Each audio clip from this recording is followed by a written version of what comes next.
Sixers got a win last night without Joel Embiid and Ben Simmons. However, it was against the Knicks, so, you got to take it for what it is. But they got 34 points from Tobias Harris. Jalen, how do they get this kind of production from Harris when Embiid and Simmons are on the floor? David Jacoby, one of the things I learned in sports that was so very valuable to me. By the way, I grew up in the era that whatever season it was, we played that sport. So I played a little soccer. I played a little baseball. I did a little boxing. I played football. I played basketball. And the reason why I feel like it's important for young people to play so many different sports is you learn how to be a teammate depending on your role. Whether you're the go-to guy or whether you're a guy that's minimized, whether you're somebody that's appreciated, whether you're somebody that's featured, or whether it's not. So in high school, I played with Vaughn Leonard and Howard Isley. Both of those guys balled in college and balled in the league. In college, I was a member of the Fab Five. On a nightly basis, somebody else got to get going. And what you're seeing, we talked about this with Porzingis. We talked about it with AD and Kuzma.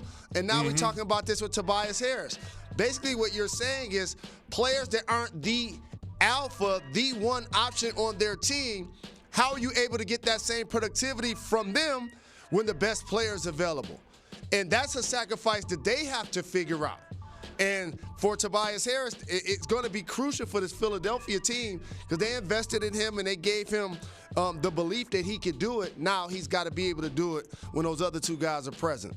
Well, I've got some good news and some bad news about the availability of Joel Embiid. The good news is there's no structural damage.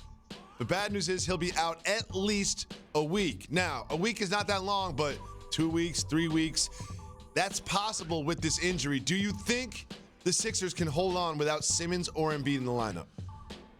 So sports will humble you, and that visual right there is just the opposite of the visual we saw from Joel Embiid late against, I think, the Utah Jazz when he shot a three-point shot that he probably didn't have to shoot to try to get him closer to 50 points, and he was really celebrating that bucket as I would. I found ways in my career all through my life. Sometimes I was celebrating, and then you look back at it and you realize sometimes you were front running. And so now when you are so very dominant in that previous game, and then all of a sudden the next game happens at Cleveland, and your team gets the brakes beat off of it because you're not able to go. This is why I implore young people to play sports, because it gives you a range of emotions that you have to find a way to navigate yourself through, because just when you feel like it's all about you and you're shining in the ultimate moment, injuries or losses or unexpected things take place. But I expect him to respond and continue to play at an all-NBA level. I think the game you're discussing was actually against the Hawks. I might be wrong, though. But now it's time. Yeah, it was against the Hawks. Good call. It's time for you and I to go to the table.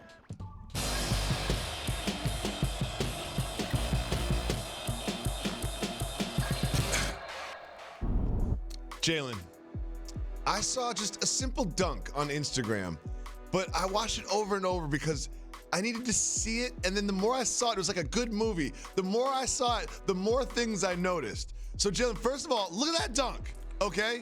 How impressive was that dunk on its own? But then you realize that it was aided by his teammate in the orange shirt. So, Jalen, still impressive if you get a little help from your teammate. That's extremely impressive. He definitely got help from his teammate. But don't underestimate the courage it takes to put your head above a rim, because guess what? Your feet have to eventually hit the floor. And that was not a clean landing. Yes. That was not a clean landing. That can go the wrong way. I appreciate the effort. But here's also what I appreciate. You hear that? You hear that soundtrack? You hear that music? Yeah. That reminds me of Boys in the Hood. You see Cube over my shoulder with the Doughboy hat on representing the Old English D. It reminds me of the scene when his brother got shot and they took the body back to the house. And they were in the living room. The baby shouldn't be seeing this. You remember that part? Yes, Jalen The Rose. baby shouldn't be seeing this. I do not know how it's related to that dunk that we just saw, but I do want to point something out from the dunk that we just saw. The music. Let me show you something from this dunk. Jalen Rose, look at this dunk one more time, and I want you to answer this question. Where are they playing? Why is there like a castle behind them? Is this the mid 1500s? Where is this? I love that location.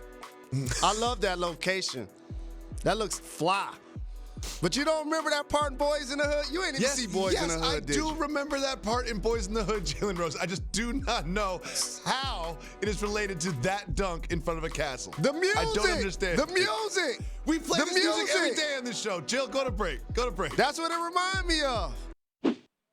What's up? Thank you so much for watching ESPN on YouTube. Don't forget to download the ESPN app, and if you want more premium content, which you do, make sure that you subscribe to ESPN+. See you soon.